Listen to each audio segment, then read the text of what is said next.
Hello and welcome, all friends and devotees of yoga and Buddhism.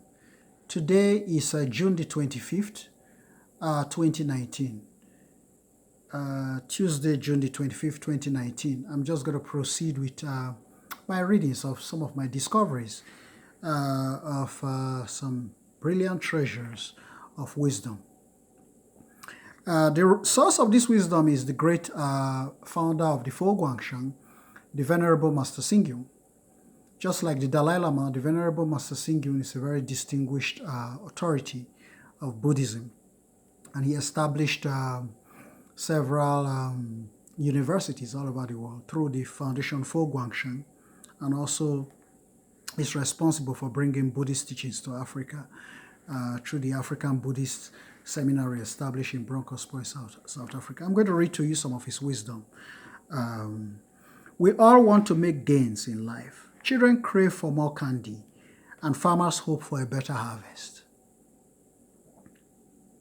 Students want more encouragement, and singers long for loud applause. Lovers seek commitment, and practitioners hope for enlightenment and settle their mind. However, achievements do not fall from the sky, and we should not simply wait to see what others give us. The following are some proper ways of making gains. Gain money through work, the first point. Just kind of note these points, have some kind of little jotters and put them down, and then later on you begin to develop, reflect and develop. Gain money through work, it says. In modern society, money and finances are more important than anything else. If we do not have sufficient financial means, we will have trouble procuring our daily necessities, even for a modest lifestyle. Moreover, we also need funds if we want to practice some form of charity. Humble Table Wise Fair reminds us, generosity is like planting seeds. By planting the seeds of positive conditions, we can reap the fruit. Likewise, if we want to make money, we cannot expect profit to come out of the blue. We must work hard at our career before we can make any gains.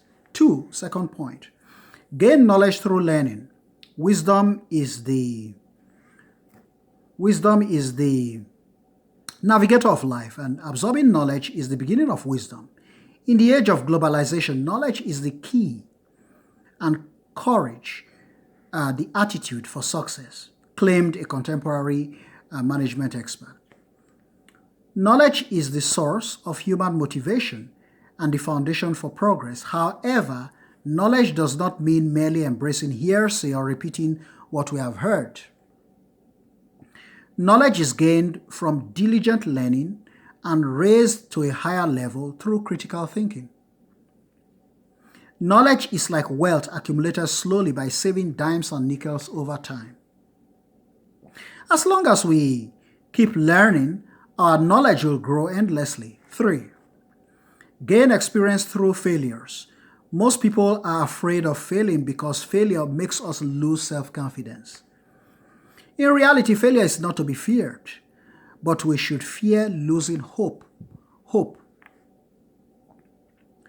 if we fail, we can always try again. However, when we lose hope, we also lose our future. Failure is not completely negative. An enterprising person should have no fear of failures because he or she gains experience through them, transforming them into wisdom and eventually future success. Hence, failure is the mother of success. Highlight that point right there. Failure is the mother of success. If you don't try, you can never win. 4. Gain merit through resolve. The best way to gain self-confidence is by our resolve. For if we can enhance ourselves and develop our potential, then we'll succeed, right? When we have resolve in walking, we can go very far. If we are determined, we'll go places. In having the resolve to eat, we can be truly satisfied. Similarly, we can sleep well only if we have the resolve to do so. We will gain success in whatever we do as long as we have resolve, because resolve gives us strength. The Buddhist scriptures teach us merit is gained when our unwholesomeness ends. Merit is gained when our unwholesomeness ends. Virtue is realized when our benevolence is perfect. This means our merits grow through our resolve in cultivation. Our merits grow through our resolve in cultivation. Now the summary.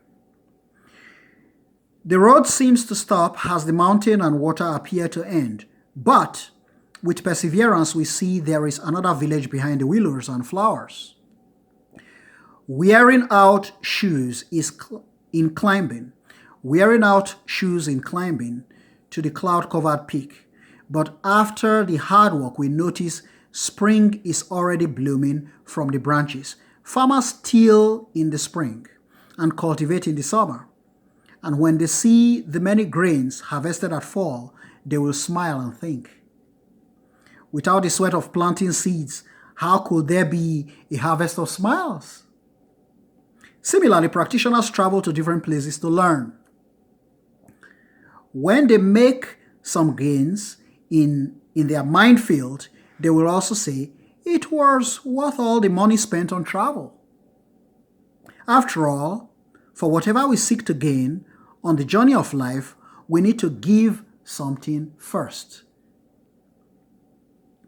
Whatever we seek to gain on the journey of life, we need to give something first. That's called sacrifice, folks. I know you guys are articulate guys. It's an Institute of Advanced Studies. So the point here is to keep, as when I'm speaking, all I just need you guys to do is to pay attention. Pay attention and keep, as much concise notes as possible.